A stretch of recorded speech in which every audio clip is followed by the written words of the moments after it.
That was what? How old is Zoe? Zoe's about to be 7. 7 years ago. Actually, more longer than that. Longer than that, so about 7, almost 8 years. Almost 8 years. But the process was about 9 because we started trying a couple of years before Zoe even came around. Yeah, so we'll get in that later. But I was always gonna share my story because you never know who was going through it, and I mean it's something that we really don't talk about. So I really just wanted to make it something that we can talk about, something that we can share, discuss. Even if you're afraid to speak on it, we are very open books, and we would love to share like our journey and how we overcame obstacles and the hurdles that is infertility and the diagnosis, and just to let you know that it's not an end all be all. And people, they're doctors, people can make this decisions, or they can have educated guesses, but that doesn't mean that you can't have kids. That doesn't mean that you will not have kids, and that doesn't mean that they know everything, because at the end of the day, God has the last, say so, or the God, universe, whatever you believe, has the say so, and you just still put in a good effort, and whatever you believe is what's gonna happen. Okay, so honestly, and that's what we did, and we have two different stories of how we got pregnant twice. Actually, I got pregnant a few times, but the ones that I ended up delivering and having given birth to our success stories. So we just wanted to share with y'all. It's Thursday night. We love y'all, and just I think is really important is that it's really common. Yes. What we found out from this journey is that it happens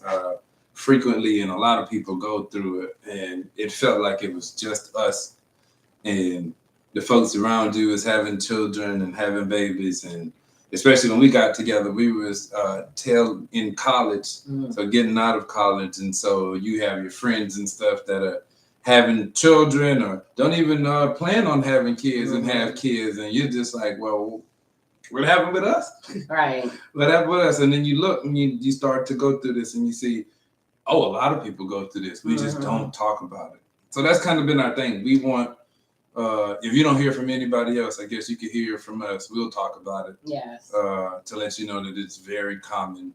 A lot of people are actually going through this and have this issue and struggle. And 1 in 4 women have miscarriages as well too. Miscarriages are very common as well as infertility.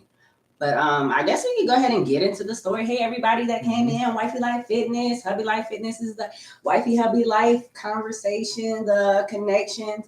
We are just really discussing things. We use this platform to talk about, our marriage and things that affect it. You don't have to be married. You could be single. You can just want advice. And we are very interactive. So if you have a question, we have about like 5 different screens going on, but we're going to try to get to you. Okay. So just let us know, put a little question in there, wave, give some hearts. We really appreciate it. Hey, mama. So let's take it back. All right. So I'm going to, and this is the part of the like movie when it's like, how did you get here? Let me take you back in time. So, okay, back in the day, me, Shayla. So I grew up very awkward girl, awkward Black girl, all that whatnot. I had my ugly phase, y'all. I'm gonna be honest. I wasn't very attractive very much. When I was in middle school, I kind of developed more in high school. Always wanted to be a wife. Always wanted to be a mother. Like that was always my thing. And fast forward, go to college. Everybody think I'm looking fly. Hey y'all, I was all Mike Jones back then. You didn't want me. Now I'm hot. Y'all all on me.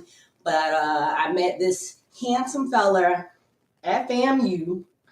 And he asked me for some sugar, and he got more than just sugar, okay? And we'll tell you the whole trials and tribulations on another. That's a different story. We gonna table that. But he thought I was fly, y'all. He asked me to marry him. We got married, okay? We got married. We met in Tallahassee.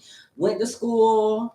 What else we do? We did a lot of stuff. Worked for the state of Florida. Worked We together. did everything. Yeah, and so we got married and decided that we were going to try for kids a year after. Yeah, so I was like, okay, I had a plan. I was like, okay, y'all. I told Phil this because I was like, hey, when we date, I only want what I said. We only want you was gonna date me for 3 years, and we're gonna get engaged for 1 year. Like I'm a planner, y'all.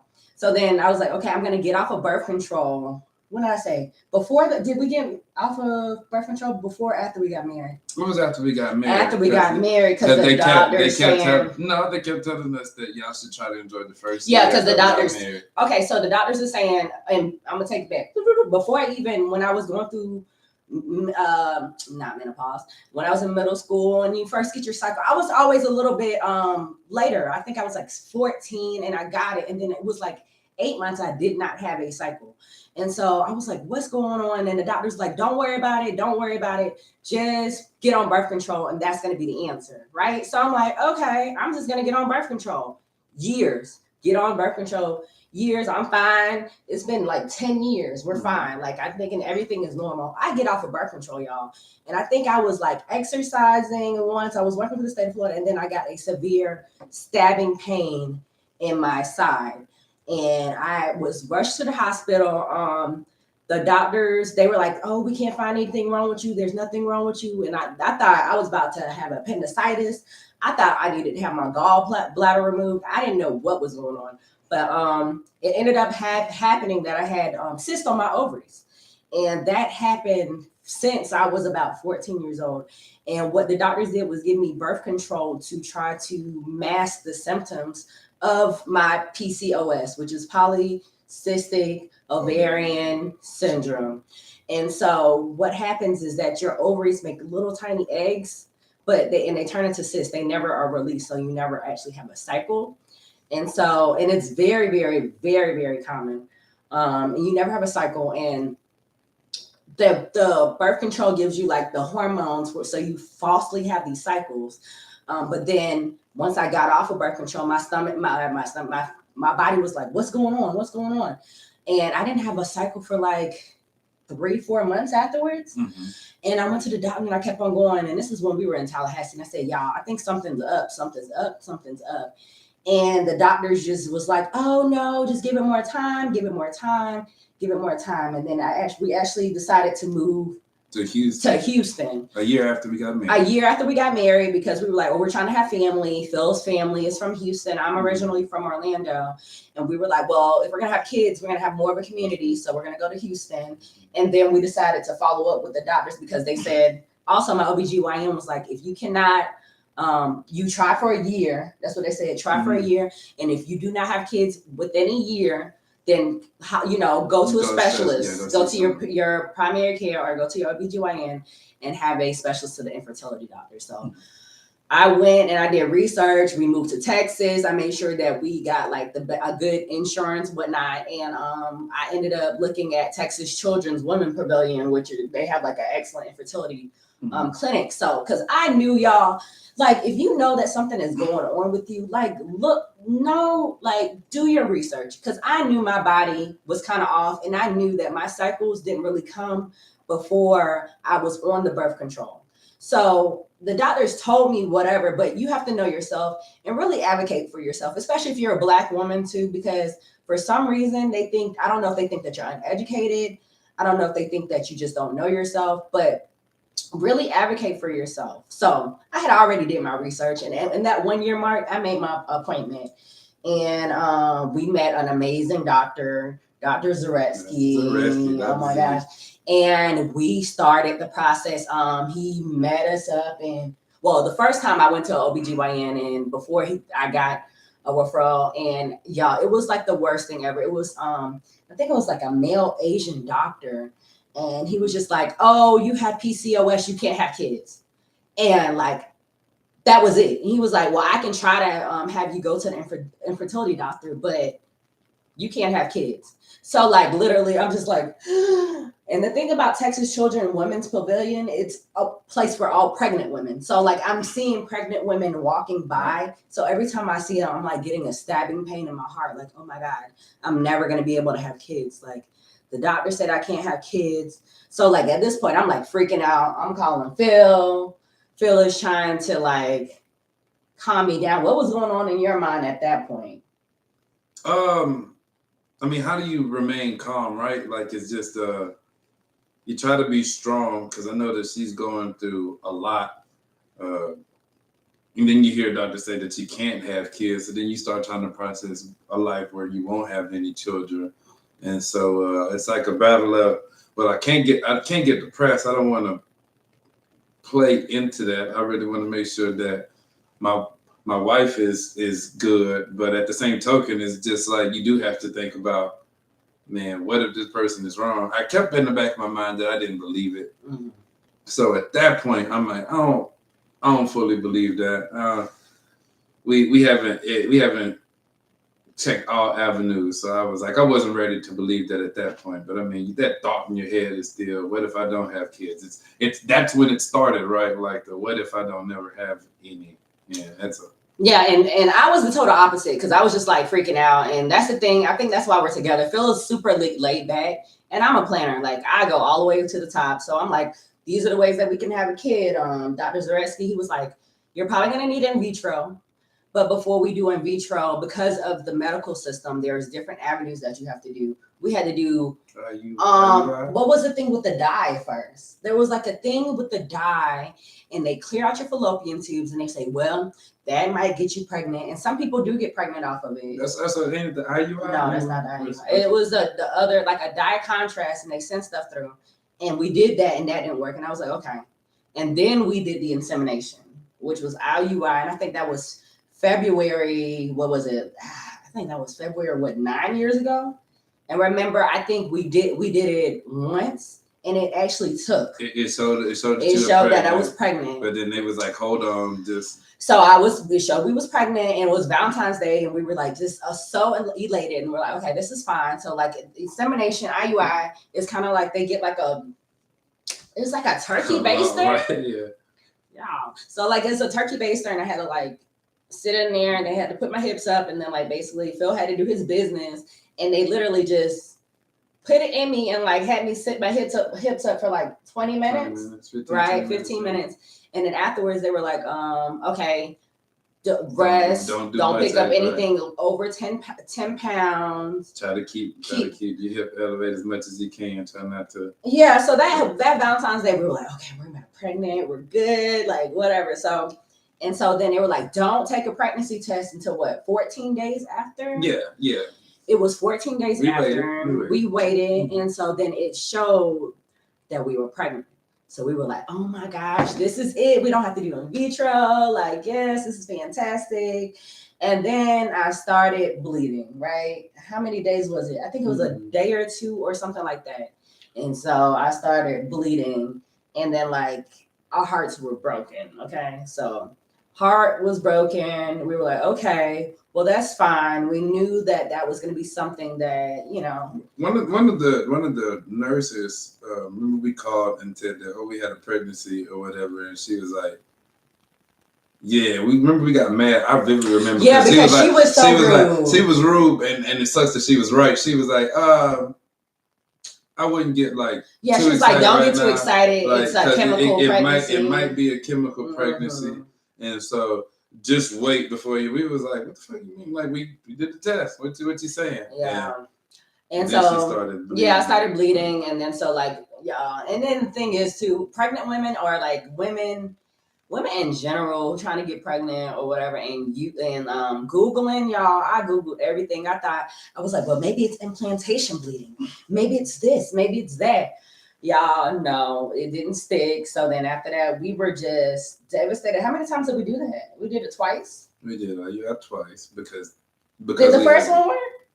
The first one was the one that caught the chemical. Oh yeah, and so that's why they was like, we could try it again. And then we tried it again, and then it just didn't work at all. And so he was like, I think we need to move to in vitro. So we went to the second part. The second thing didn't work. So we were like, okay. So we're gonna have to do in vitro.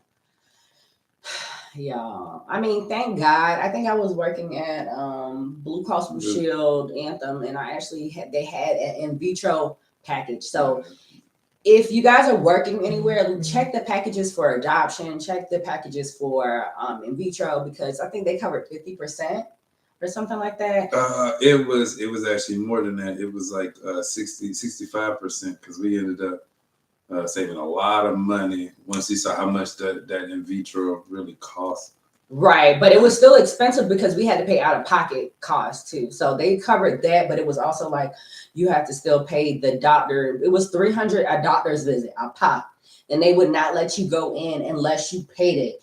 And I'm like, credit cards, and we had to go every once a week, right? Yeah. And sometimes more than that. And so I really don't even know how we was getting them. I don't know how. It was like the sake of God. I think my dad helped out. Shout out to my dad. Because it was just something that we was determined to do. And so we finally ruled out everything, and they said we can do the in vitro process. And y'all, that in vitro process ain't nothing to play with, okay? How much was the medicine? We had to order our medication that you have to have a bunch of different pills. You have to have something you inject yourself with. I think it was like $2,000. It was $3,000, but if we ordered it overseas, it was $2,000, right? So the breakdown is the reason in vitro is so expensive is because of all of the things that you have to get that goes into the whole process. There's multiple doctor's visits. There's a bunch of different medicines that you have to get, and it's so bad, to be honest with you. Our doctors told us about getting the medicine from overseas because it would save like half of the money from getting it in the doctor's visit. So I mean, just getting the medicine overseas saved like $3,000 on the price. Yeah, just crazy. But think about how many medicines we had to get in. We were starting to pull from other places. Remember, we was looking at people that was reselling their stuff that they didn't use and we were trying to in vitro, and we were like, all right, hey, you still got some left over these vials, because we've gotten to the point where we do the shot. So the process is essentially you take all of these medicines, and then Shay has to get alternate shots in her stomach daily, essentially to increase her hormones so that she can have like best way to describe it, like a super period, right? So you release. Well, no, it wasn't a period. So they put me on birth control to give me a period to cleanse it, and then they gave me the hormones to have like a super egg, like the eggs, to have the eggs ready to be fertilized. And so when they were able to check and make sure the eggs were fertilized, then I had a super shot, and it was 48 hours before the retrieval date, because they gave us 6 to 8 weeks before, and that's when my egg was going to be released. And then they did the in vitro process, right? So y'all, so they did it. And the thing about PCOS, y'all, if you have it, is you have a bunch of eggs. So I knew I was in pain, but I didn't know I was in that much pain. So we went through the process, and they do ultrasounds every now and then, but we ended up doing ultrasound right before the egg retrieval. And y'all, I was in so much pain, like I was leaning over. I had, how many eggs did I have? 54 eggs. 50 eggs. I had 54 eggs between my 2 fallopian tubes, and they were ready to be all fertilized from Phil's semen, right? So they said, okay, well, even though you have 54 eggs, the likelihood of that actually having to be embryos is like what, half of a half of a half. They thought they can get what, like 8 of them. The process is the half process is how they explained it. So you take the 50 eggs, and of those 50 eggs in a day, they see how they mature, and they say half of those probably aren't going to mature past the first day, and that's when they inseminate the ones that make it past that first maturation date. So they think you're gonna go from 50 to like 20 something of them, and then they inseminate with the semen, and then they're like, all right, how many of those are going to go? And they say by the 5th day, 3rd or 5th day, I can't remember the number. I can't remember. But they keep decreasing. And so when they get to that last date, what they do is they want to pick the one that matured the best or the highest at that moment, like after those 5 days. And so that's when they decide which one they're going to take. But like I said, the half, so you go from 50 to like 25. So a couple of days, they were thinking, they didn't want to give us a number, but they were like 7, 8, would be a good number. Like Yeah. some people get like 3 or 2. Yeah, and I was about to say, some people get and like 50 1. is not normal. Like Right. 50, it was because I have and that's another thing I should have thought about too. Because if I had 50 eggs after I did the in vitro process, I could have had 1 egg, naturally. So these are things that you think of, like, okay, you don't think about it. Hindsight is 2020. But if the doctors are telling you stuff and you're just like, okay, I have to do what the doctors say. I have to do what the doctors say. Which, we're at a timeline. Everybody, and also, y'all, if people get married and they have kids, please don't force them. Keep on asking them when they're going to have kids, because you never know what people are going through. So that pressure is going in my head, like, okay, when we're going to have kids? We're never going to have kids. We're never going to have kids. We have to do in vitro now. Mm-hmm. We have to do in vitro right now. And what was I, like 26 or something like that? Mm-hmm. And then they said, oh, if the closer you get to 30, your eggs might not be that great. My eggs were fantastic, okay? So we ended up doing the process, and I was in so much pain. They retrieved 21 eggs, y'all. 21 eggs to be fertilized. That matured. That matured, okay? And so they were like, okay, from the 21 eggs, how many do you want? I was like, baby, I just want 1, because I don't want all them kids, all right? And they were like, well, you can implant it. Your uterus looks good. Make sure you know your uterus health too. And if you have fibroids or anything else, just take into account, just know your body, really, and know your partner. But I never really had fibroids. The PCOS was something that, like, I was dealing with when I was just younger. And I think that's just because, I don't know, my hormones. I always had like really bad acne. And I think that was just because my estrogen. But y'all, 21 eggs they got, all right? 21 of them, good. Good, okay. So they did they did the top one. We had 1. So yeah, so we had 21 eggs, and then they asked us how, and they graded them, and they'll be like 4A, 4B, which one, 3B, and like we have so many, and they're like, do you want to choose the sex? Do you want to have a girl? Do you have a boy? And I'm like, I'm trying to leave it as natural as possible in this unnatural process. Yeah, but because that costs more money too. Yeah. If you want to find the sex before you implant, I think it was like another $10,000 and something. People are like, first of all, we didn't even have the money for it. We're really just trying to have a kid. And with the insurance, it was like another $1,000, and we still was like, we can't. We was on a hope and a prayer, y'all. Like, look, whatever we get, please just give us the best one, and that's what we picked. They picked the one. So yeah, they asked how many went, because usually you do 1 to 3, and we just said 1, and we said just put 1 in. And they were like, okay, based off of your uterine health, we're going to put 1 in and go from there. And y'all, our 1 was Zoe P. Okay. Mm-hmm. And so we put it in, and Zoe, it was thriving, surviving. And with in vitro, they treat you like a little delicate little flower, and you have to come to that doctor's appointment once a week until you end up being like in a normal pregnancy. And that's after your 8 to 12 weeks of your, just like a normal pregnancy. They say you're in the clear after 12 weeks, but that first 8 weeks, y'all, it was so scary, because dealing with everything before we told what your parents and stuff assume. We told a couple people. We didn't tell everybody, but we did. Yeah. We had to let that information out to somebody, man. You're so excited. Think about, like, these are years that we just discussed. All the people, the people that knew we were doing in vitro. Like, I didn't put it on Facebook or nothing, but like the people who was just rooting for you.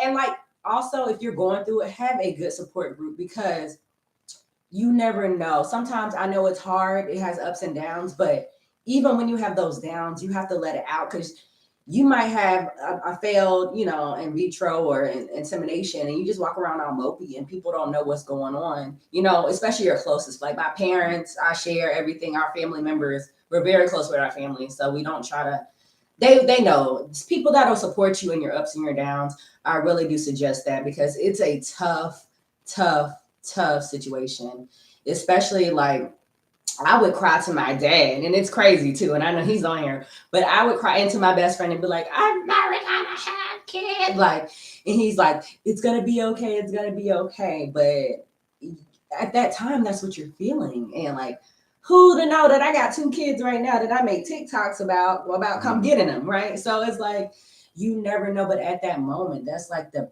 biggest, like, it's just heart-wrenching. And we were going to even do like groups, weren't we? Mm-hmm. And how did from the even the the husband perspective, like how do I tell my wife it's gonna be okay when I'm thinking it's not gonna be okay myself, right? Like how do you be like, no, everything's gonna be fine? It's like, no, it's not, because that's not the right answer either. You can't just say everything's gonna be awful. We probably can't have no kids, and we just gonna be with each other and no children. Like it's a terrible answer, but like that's what's going through your head, and you're like, but I can't say that. So that's what she means, like the reaching out to someone, because I mean, you just kind of lock that up, and it's like, nah, you got to say what you know is going to try to make the situation better, and y'all just try to keep pushing forward, keep trying to find an answer. Yeah, and then the worst thing was, and it wasn't the worst thing, and I'm sorry, Dad and Nia and Tasha and all them. Yeah, everybody no offense to you guys. got pregnant around us around the same time, and like they invited us. It was the time I had to even get off of Facebook and stuff like that, because it was baby shower announcements, birth announcements, everything. We had to get off of social media. And y'all, if you're going through it, do whatever you need to do for your mental health. If there's something that you can't go through to, if you can't go to a baby shower because you know that you just suffered a loss or you're dealing with it, don't do it. Like, and you don't have to explain anything. You can explain it later, but like if you're going through it, you don't have to put yourself through that. And if you know that somebody is pregnant and they put their picture of their baby bump every day, which is their business. Look, they have every right, that person too. They have every right to enjoy themselves and enjoy their pregnancy. Just put a little not unfollow, snooze button for. But you have every right to not want to see that, because it's triggering. And that's the thing. You got to try to avoid your triggers, and those things were triggers. It's your trigger was seeing people pregnant. My triggers were seeing fathers not being active in their kids' life. Like that was a really big trigger for me at that point, because I'm like, I'm over here trying, like I want kids, and you just like, I'm gonna let somebody else deal. Oh my gosh, like, we was dealing with that too. It was around that time, and nobody wanted to take care of their kids. And I'm like, the audacity, bring them over here, because I mean, what? Yeah, and it was like, and then everybody's like, adopt, and that is. And you know what? I am still open to adoption now after our 2 kids. But at that time, when you sometimes you just want to see I want to see a little me and Phil together, mixed together, and you want to see what that looks like. You want to try to. Those are things that people want to experience. So I know sometimes when you want to like encourage people, just adopt, just go ahead and get a baby. It's tough, because it's like, well, that's fine if I have my baby and then I can adopt, but it's like, just saying that I'll never be able to see what me and my husband, and I'm like, my whole thing was I always wanted to get married before I had a kid, because I don't know if you saw Other Lives, but my whole thing was I wanted my child to feel welcome into the world. Not saying that you're not feeling welcome, but I wanted to be married first before I had my child. And so we're married, and they're saying, guess what? You can't have no kids. So it's just like, okay, what do we do now? And it's just like, it's so soul crushing that you feel like you can't breathe. Like sometimes it's just, you have to take stuff minute by minute, and literally sometimes you have to do things that just take your mind off of stuff. And many times, sometimes you got to go on trips and stuff like that. And they be like, oh my gosh, it's so much fun. Y'all just went to Key West or whatever. But you don't know that we're dealing with, like our 1-year anniversary, we're dealing with the fact that we can't even have kids on our anniversary trip, And, you might see pictures, and social media is not real. They're not going to show you everything that goes on. Nobody's going to show you the real thing, like we are here talking about it, right? But while you're going through it, people are not going to be like, you know what, y'all, I'm feeling terrible because the doctor just told me I can't have kids. Like, people are not really going to do that. You're just going to show, oh yeah, we're drinking in Key West right now. Right. We don't want to bring, you don't know if I'm drinking because I can't cope with the situation, So it's just so many things. God has the last word. God does have the last word, and that's the thing too. And I mean, you did say that. I kind of want to touch on that, the drinking thing, like the thing that you have to like. You definitely find coping mechanisms. I definitely drank more during that time, and it's funny because even you just mentioned it, I was like, a lot of people might have thought that I was like more in party mode. like after, and really it was like I was crying for help. Mm-hmm. Like I don't know how to release this. Like what I was just saying before. Like we can't have the discussion about what am I really feeling, because right now it's my wife has to be in the most comfortable state that she could be in so that we can really try to have this kid. You know what I mean? We working as a team. It's like, so you kind of had to bottle this up, and not knowing that this was common, I didn't have nobody to reach out to. I didn't have no male figure that I knew went through anything like this, like even remotely anything like that. Most of the males I knew had kids no problem, or had kids without even trying to have kids. You know what I mean? So I didn't have the like a person I knew that was like, no, I've tried my hardest to have this kid. You know what I mean? So my avenue was to, all right, let me just go, and I don't want to think about it. And that's my thing. That's my thing. Like what she says, like I'm laid back, and so that's how we balance each other out. She'll go real high and heavy, the emotional swings or whatever, but she knows how to calm me down when I get there, because I'm that way until I'm not, and then I go real heavy. You go all the way left, y'all. All the way. I'm like, if I don't, it's not real. If there's still things that we can do to try to work or fix it, if there's still options, I keep my mindset of, all right, there's still this thing. We can still do this. We can still do that. When I get that absolute, if there's, you can't do anything, like this is an actual miscarriage. Yeah. There's nothing you can do. You just got to ride it out. And this is a signal of you won't have a kid. Like, that was one of the most devastating things I've ever had to like experience. I didn't know how to release or express like the amount of pain that I went through with that, right? Because the main thing in my head was like, if I feel this way, my wife has got to feel like 2 times worse. So be strong, be there, you know what I mean? Take care of your family. Your family is going to need you. You're going to need to try to be tough. And on the inside, I'm like, I just want to ball up in a circle and do nothing. Yeah, and the thing about Phil is he's so laid back that you don't even know. And I didn't know that he was ill. He just seems like nonchalant 97% of the time. Hey, Nadia, love you. See you in June.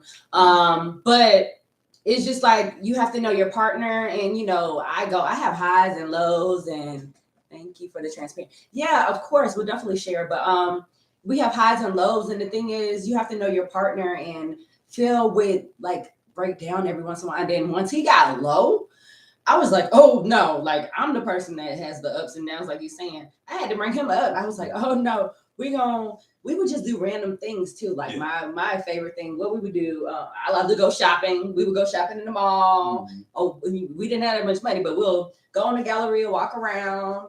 We would go eat and stuff like that. We always like to go. Because he would once he gets to the point where he doesn't want to do anything, I'm like, oh baby. And this is like my sunshine. I'm like, if he is down, oh yeah, no, we might as well. And the thing is, the beautiful thing about us is we, knock on wood, always take turns with our moods. So he can be down and I could be up, and I could be down most of the time. And he'll be like, you know what, cheer up. And I'm like, okay, that's fine. You know, it's good. We're going to. But with all that said, we did have a successful, we're going to bring it up. Success story.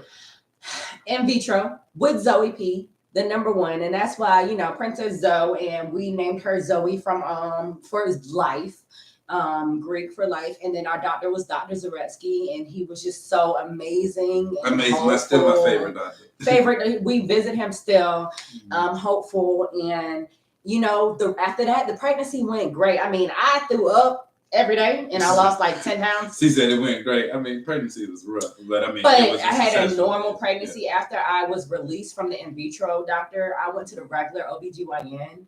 Nobody really even knew that was in vitro.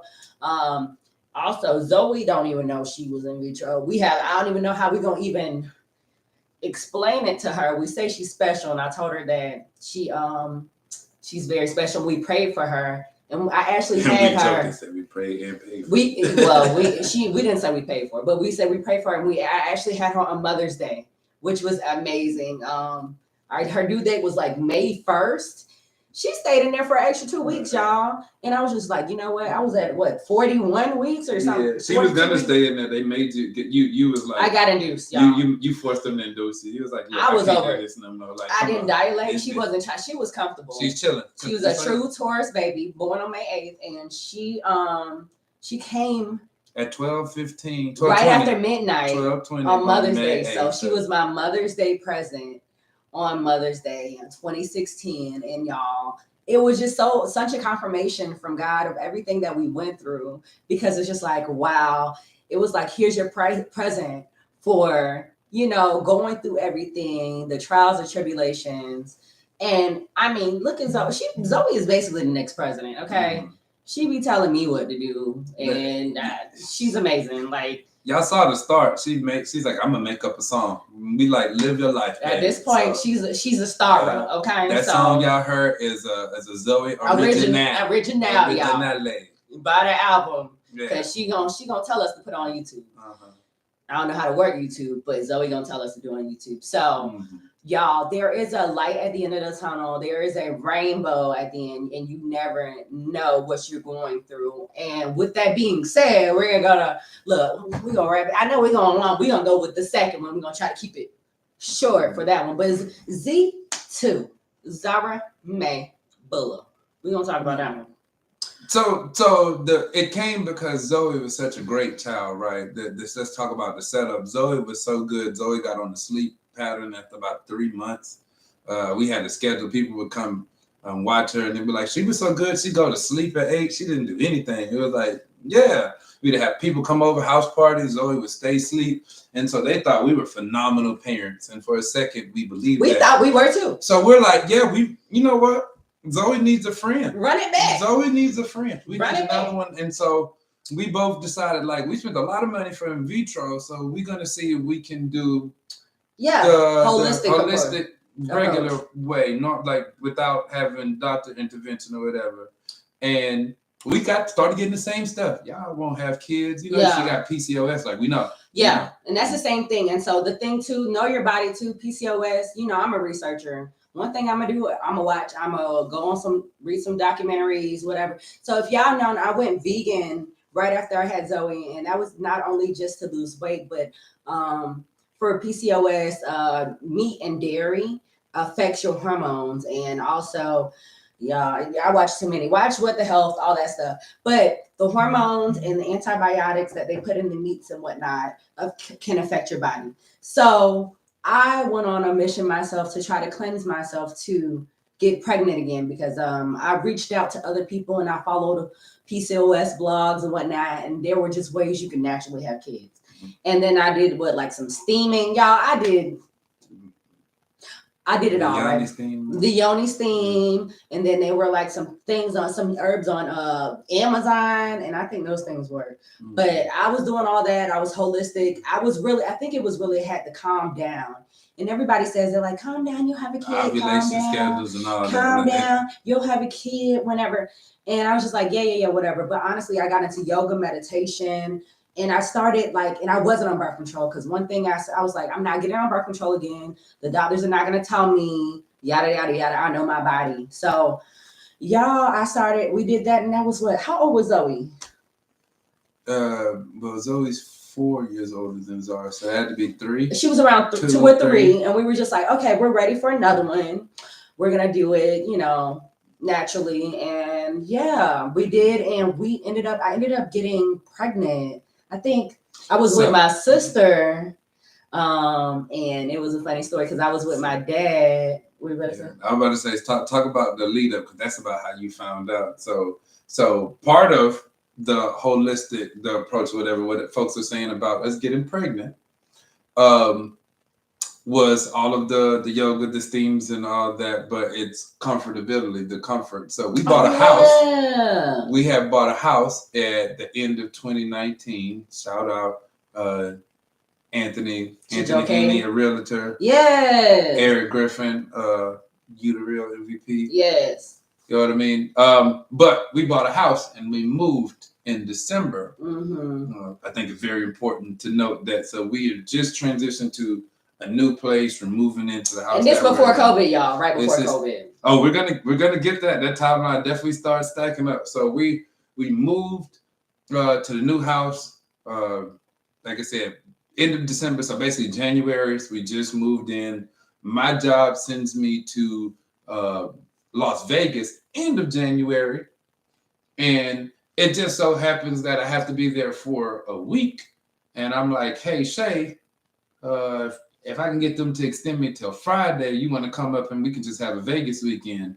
And we found a babysitter, and this is the same week. Shout out to Gallegos, yes. Same week, so just like Tuesday, I'm like, hey, yeah, you might be able to come. We can find a flight. They already paid for my flight, so I mean, it's only a trip to Vegas for just paying one of us to come out here. And we only need a hotel for one night because they're paying for my Friday. And we all about a deal, y'all. I'm like, we can make it happen. I already talked to, I got my manager here. He said that was cool. So like, and that was our 7-year anniversary. And you know, it was coming up. And so we were like, I know I'm extra and stuff like that. So I want to get married again, just like Jackie Christie. Cause and shout out to in our 10-year, we gonna get married again.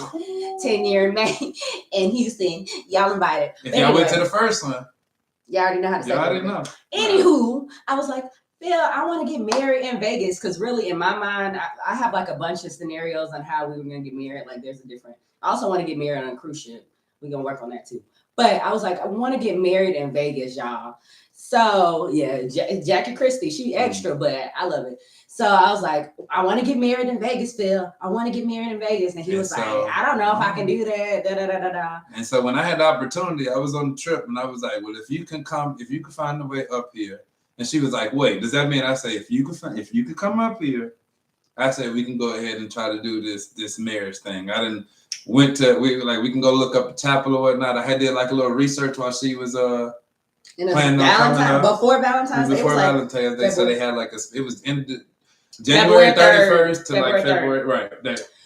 Child, so I did the Spirit flight, needs the chest, y'all. I was just like $60. I was like, oh, and we already got a hotel. Let's do it. So I was like, oh yeah, you coming, girl. I'm gonna send you the save the date. But anyway, so I was like, we need to get married again, y'all. We got married again in Vegas, and then we was doing everything we wasn't supposed to do, to be honest. I mean, shout out to the co-workers. They not on here, but I want to say today. But either way, shout out to them. So they were our witnesses, right? And so one of them was our boss, and he was like, oh, so that means we got to do your honeymoon here too, right? So they took us to the Eiffel Tower. He bought us some drinks and food. He bought us a what was that show? Remember we went to that late night? Oh yeah, we went to like some like Cirque du Soleil. Absent show. It was real good. It was dope, y'all. And so they took us out for there. Like, all right, y'all, we'll see y'all later. And so mind you, we already just had our honeymoon.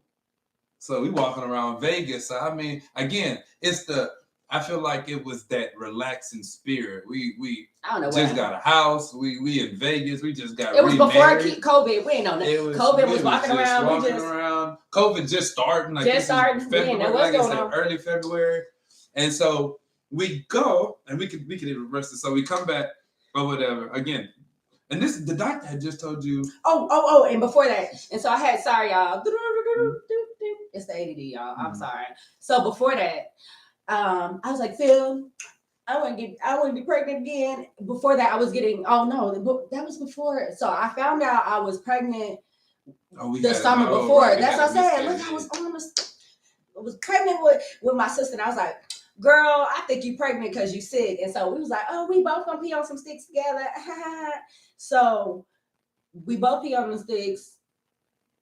Funny story. I was the pregnant one, and so I was like, wait a minute, I'm pregnant. They told me I couldn't get pregnant, right? So I was pregnant. I had told my mom. I had my sister. My dad knew.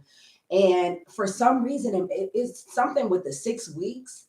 After 6 weeks, I just started bleeding. I had a miscarriage. So I was just like, okay. But I wasn't really sad. I was like, well, at least I could get pregnant without the in vitro, right? So I did that once, and I ended up having a miscarriage. And then I got pregnant again, didn't I? Mm-hmm. After that, 2 months later, I got pregnant again, y'all. And then I had another miscarriage. So I was like, okay. So the diet change and everything. So I was trying to like really figure out I was like, I'm getting pregnant, but it's not taking for some reason. So I was like, okay, maybe I'll take these Amazon herbs and then I do like a steam Mm-hmm. and maybe the baby will stay up there. So I'm like, I don't know. We're trying different things. And so I was like, Phil, I'm going to go to the doctor and see what's going on. Same thing. It was like, so y'all, I felt like I was pregnant again. I went to the doctor and they did a, enter where they put the thing up you and they were like, I'm sorry to say, but you can't have kids and you have PCOS. And I don't know if doctors need to go and do some like bedside manner, some soft skills. But at that point, I guess I had heard it already. And I was like, no, I don't believe you. I feel like I'm pregnant right now. And check. And there she's looking. She's like, I don't see anything. I don't see anything. I said, I'm pregnant. So, okay. So I went and she was like, no, you're probably gonna have to do in vitro again, infertility specialist. And I'm like talking to Phil afterwards, and I was like, nah. I said, Phil, I'm not doing it. I'm not doing it. We can call Dr. Z, but I really believe in my heart. I got pregnant all these times before. I believe in my heart that I'm pregnant and I can get pregnant again. Mm-hmm. So we just gonna hope and pray. I did some affirmations and I was just like yoga meditation. We gonna manifest this. And so what is it? Your strength is amazing. Don't make me cry. So we had our housewarming party. Yeah, we had a housewarming party in March. Remember, February, and beginning of February. So we have a housewarming party the first weekend in March. And it was lit, y'all. I mean, lit. Shout out to people that came. We had like 100 people that came up in our house. My cousin was cooking. Craig was on the back whipping up the. I mean, we had the drinks. We had everything. It took us like 6 months to drink all the alcohol everybody brought. Longer than that. But and we had people coming in to like, please pour up. We have a lot. But we had a house party for the housewarming party. And so that week after, I had to go out of town for work. So that's how we scheduled it. It's like, all right, we're going to have it. Then I got to go out of town for work. So I'm in Fort Worth. Yeah, and it was actually for St. Patty's Day. Weekend. And I got eye surgery, y'all. Right, because it was 2020, and our whole thing was 2020 vision. So we got LASIK surgery. We treated ourselves. So we bought a house, and we might have spent some extra money and said, you know what we wanted to do? We don't want to wear glasses or contacts. Get these eyes done. Got them eyes done. And that's what we did. Treat yourself for the 2020. So, anyways, I'm going out, and for some reason, I decided to go out after I get this eye surgery. She didn't listen to me. Yeah, I didn't listen. But anyways, I go out with my best friend Joel. Shout out Joel. We partying, right? And then like my eyes start hurting really, really bad because they're like, you have a 24-hour recovery time. So I was like, I'm gonna just turn up one night and then I'm gonna just recover for the next week later. Yeah, I started throwing up so bad. I started throwing up, right? And I was like, oh my God, I went out, but yeah, I didn't drink that much. And so like Joel and stuff, and he was like, girl, are you pregnant? And I was like, no, I'm not. The doctor just said that. My doctor said I can't have any kids. What do you mean? Yeah. Phil was in Dallas on a work trip, and I peed on that stick. Could have just glowed in the dark. I was pregnant, y'all. I was freaking pregnant. And like pregnant. Like pregnant. Because before we would see, like when we try, you see like, it's kind of faint. Like it's kind of 2 lines. It's kind of, this was like. And I was trying to figure out when, because I was trying to add the 1. And I was like, we had a holiday party, Valentine's Day party. Mm-hmm. Shout out Amanda. So like my homegirl sells like passion toys, whatever. So I had like a girls' night and we had like a passion fun night. So I was like, oh, okay, maybe it's after the passion night. We don't know because like I honestly didn't really have regular cycles. So I was just like, we just living on the hope and the dream at this point. And y'all, I was pregnant. And so yeah, but we didn't get too excited. We didn't tell too many people. And then guess what? COVID happened while I was away. Yeah. So Shayla calls me on Saturday saying, hey, guess what? Sunday. Yeah. No, it was Saturday. Because I was in there by myself because what's the name was gone. Because I actually stayed the extra day on Monday. They closed everything on Sunday. So she told me Saturday, I'm trying to process it. I'm like, all right, I'm at work. And so I'm with my coworker. He's like, yeah, I'm like, hey, my wife just told me she's pregnant. He was like, oh, are we supposed to be really excited? I was like, let me tell you the background. I am excited, but I'm trying to not get too in because we didn't have miscarriages before. So I'm like, yeah, this is cool. It's a good thing. We're just going to stay the course, stay even keel, and keep going. Sunday night, they're like, oh, COVID spreading. As of 5 o'clock, we're shutting down all of the everything. So get food or whatever. And Shay's on the phone like, how you going to get home? And I have to stay to work till Monday. And so she's panicking, and I'm worried. I'm like, you don't need to stress out. You just said that you're pregnant. You have to stay calm. You have to stay calm. And how do you stay calm when they just say a pandemic just started? But you know what? That was the best thing because my job, I was a PE teacher at that time. And literally during COVID, it's so funny how God will put you in a place. And it was like my mantra for that was be still, Made you sit down. be still, and know that I am God, right? And so I knew I had so many miscarriages before. Every day, y'all, I would do affirmations. I would do because it's so scary to go through it so many times. And so like every time I went to the bathroom, y'all, I would look down, and if I saw like a spot or something, I was just like, oh, it's over. Oh God. And like it happened a couple times, and Phil was just like, no, Shaylin. So we're progressing. I'm like, oh, okay. And so we get past the 10-week point. They didn't even know my due date. They thought I was due November the 5th, because we didn't know when I was getting pregnant. And then they said 11/11. And y'all, my grandfather had passed away that recent year. And he was a veteran, and his favorite day was Veterans Day, which was 11/11. And I felt like that was just a sign that everything was going to be okay. And y'all, I have high anxiety. I don't know if y'all know, but I have very high anxiety, and I just overthink things. And I had just so much calmness and peace. And like the fact that it was COVID 2020, it actually made me sit down, because I'm always up doing something. I'm a PE teacher, but I was also doing stuff like that's how they made me the dean, because I would always do the most. I would always get the kids and, hey, come with me, behavior kids if they had issues. I would be running around, and like I literally had to sit down, y'all. And I think that was what it was. I had to sit down in 2020. I had got pregnant and I had the baby. So like we literally, and it's crazy because I'm like, the anxiety was crazy, but it was perfect because we were at home. Nobody can come. I was literally on the couch. I was like, this is amazing. I never not did anything, but like it had allowed me to grow, and it allowed me to have Zara to grow. And it's crazy that she act like she do now, because it was so much peace while I was pregnant, until the end when I got very angry because I wanted her to come out. But but I was more peaceful than like Zoe. And Zoe, I was still working at the call center. I was driving back and forth. My anxiety was kind of high, but like my anxiety was low with Zara. And it's really just everything will work out in this perfect timing. And she was delivered. Her due date was 11/11. I went into labor on 11/11, y'all, and I didn't even have to wait. Like, well, I wasn't about to have that baby in another week or so. So 11/11, I was checked in, and by 11/12, after midnight, because she's gonna do it right after midnight, y'all, because she was supposed to be born at 11/11, but it's Zara, and we had our beautiful baby girl, and it was tough, like giving birth and mask and everything like that, but it was so peaceful. It was just me and Phil, and it kind of felt like this was what it was supposed to be. And like everything worked out for a reason. And like God has perfect timing. And although you may want to control the situation, it's not for you to control. It's not for you to control.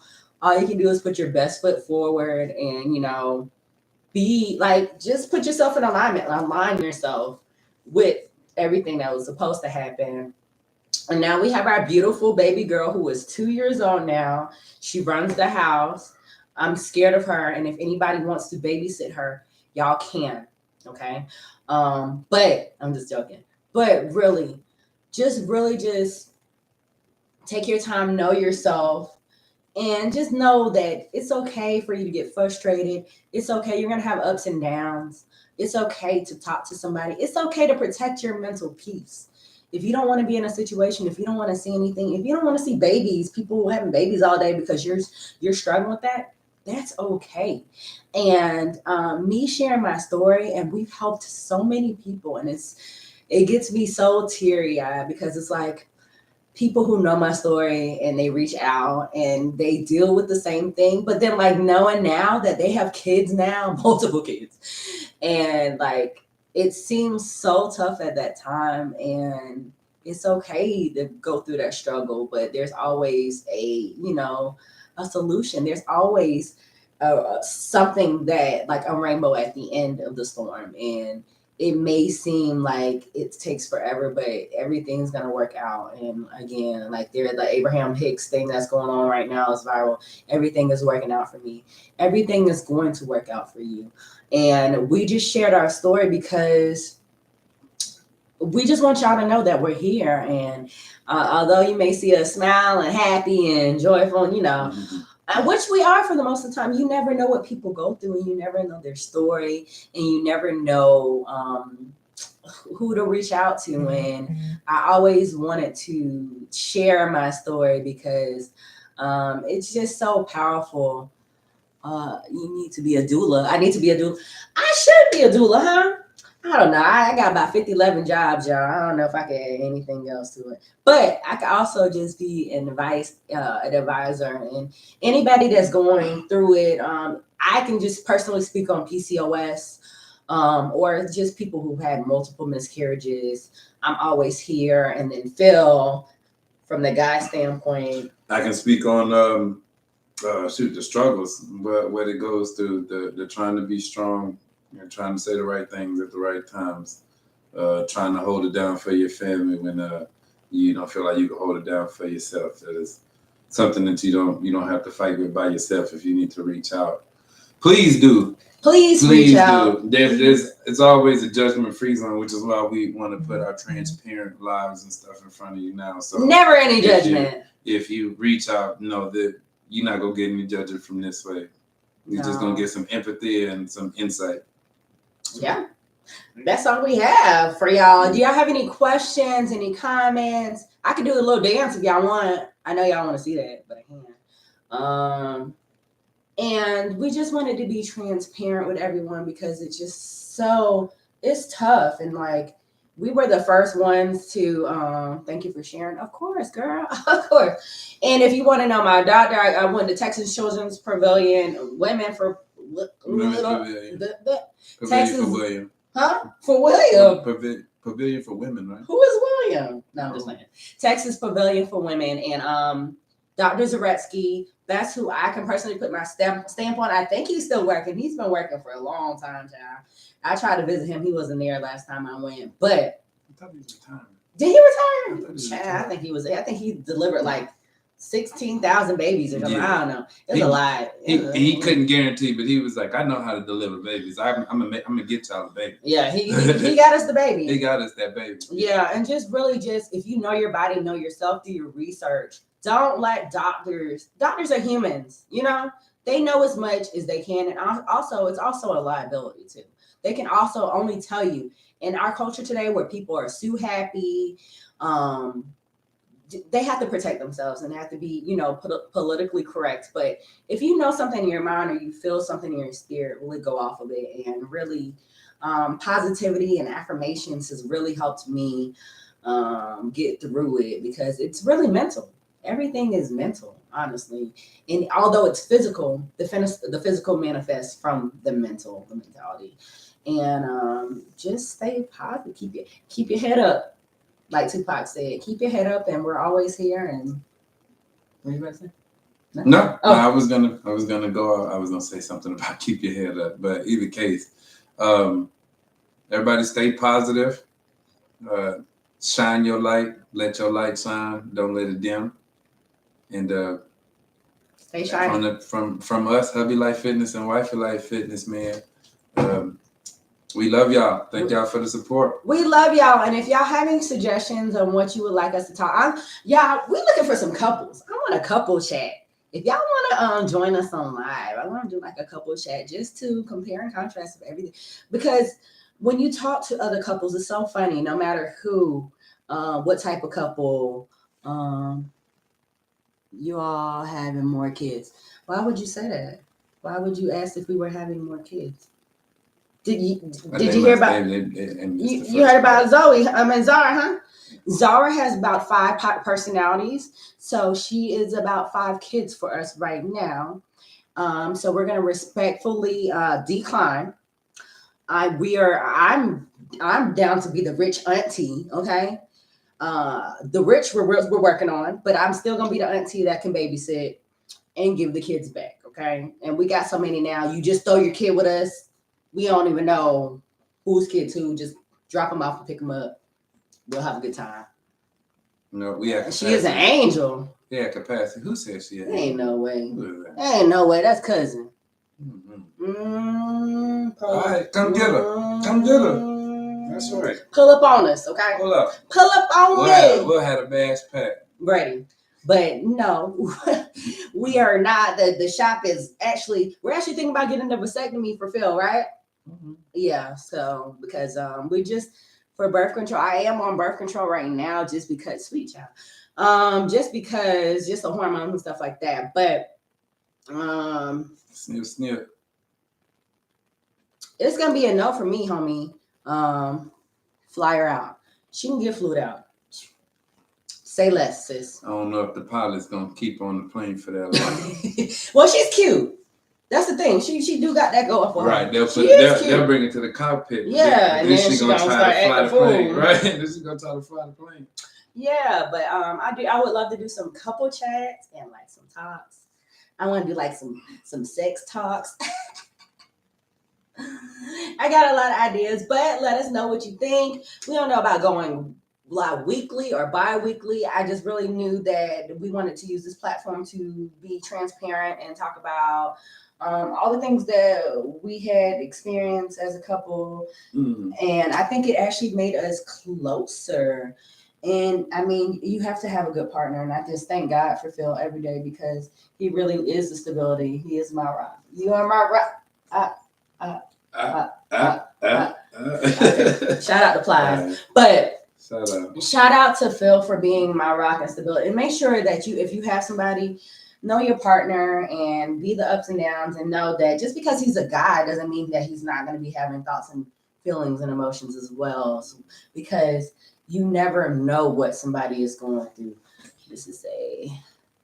I have a grandson the same way. I call him an ancestor. I really do think that my grandpa, I don't know, because Zara go hard. I think she go harder than my grandpa. So I don't know if that's my grandpa reincarnated, but he was also in the military. So soldier, Zara's a soldier. I don't know if she's a soldier for the Lord. Zara didn't unball her fist for the first 6 months she was alive. And I do mean 6 literal months. Everybody was like, why she have a fist? But I'm like, I don't know who she fighting. Ready to fight. And she would wake up from naps swinging. Yeah. That would be the thing. Like, she'd wake up and just be like, what are you dreaming about at 6 months? Yeah. That you wake up, she woke up swinging. Yeah. So. And when she slept. Because she didn't sleep. She didn't sleep. She still don't sleep. She still don't. She probably. I'm not trying to say have another one. Do you hear what we go Ain't no way, boy. You babysit. But I think that is all we have. Do you have any advice for anybody or any last words for anyone? On this subject, like I like to always have a little word for the fellas or whatnot. Another thing that I don't think we really touched upon, but I think is very important is pregnancy times is a very emotional, hormonal thing, especially for both parties involved. But as men, you gotta, I don't want to say put your feelings to the side, but really put your hard hat on because the person that you're having a child with is going through a lot and they're birthing a child for you that you can't really assist in. And it's a lot of times you have that feeling where you are helpless and can't really help. Running away is the wrong answer. So try to do whatever you can, even if you get pushed away, to try to see if you can come a different angle to help out in another way. It's okay for you to get frustrated. They're going to be snappy or probably have some emotional things because they're going through a lot. And so I urge you to chalk it up and don't take it personal. Yeah. It's not an attack on you. It's they're going through a lot. And you got to be there to try to make it as peaceful and positive as you can. So if I leave you anything, that's not the moment to go anywhere. You got to lock in. And after the baby, because hormones are still fluctuating. Women are not the same. I wasn't even my postpartum. I feel like I just started being myself. And this is Zara too. So just shout out to the amazing, strong men in our lives, the ones that keep us grounded and the ones that hold us down, because they're out there. They're amazing men, and that's one of the reasons why I wanted to kind of do these lives and these conversations, because don't believe the media. Black men are dope, and they're out here taking care of their kids, taking care of business. Black marriages are doing amazing, okay? And I know so many Black married couples that are doing fantastic. So don't believe the media, don't believe the hype. And we are a community, y'all. And lean on somebody. Always lean on somebody. Reach out, even if it's us. Reach out to somebody that you can confide in and make that thing work, because our kids and our family need us. And we're building the next generation, the next doctors, the next presidents, all that. Okay? Okay? Work it out. Work it out. Okay. I'm sorry, I'm being extra. But I think that's all that we have for y'all. Thank y'all so much. The engagement was fantastic. Just let us know. We have it on YouTube. I think we have it on all 97 of our platforms. But follow us, like and subscribe on YouTube, because we're gonna put the channels in order. And literally, so yeah, I know it's kind of long, but if y'all want to listen to it in the background while y'all driving, kind of like a podcast, while y'all cleaning up, just little nuggets of wisdom here and there. Always feel free to reach out to us. We love y'all so much. Black love wins, y'all. Black love wins, okay? And I think that's all I have for you. Yeah, peace out, everybody. Peace, love, and hair grease. Have a good one. Holla. Mad dash to turn all this up. Okay, now we got to get up and turn off.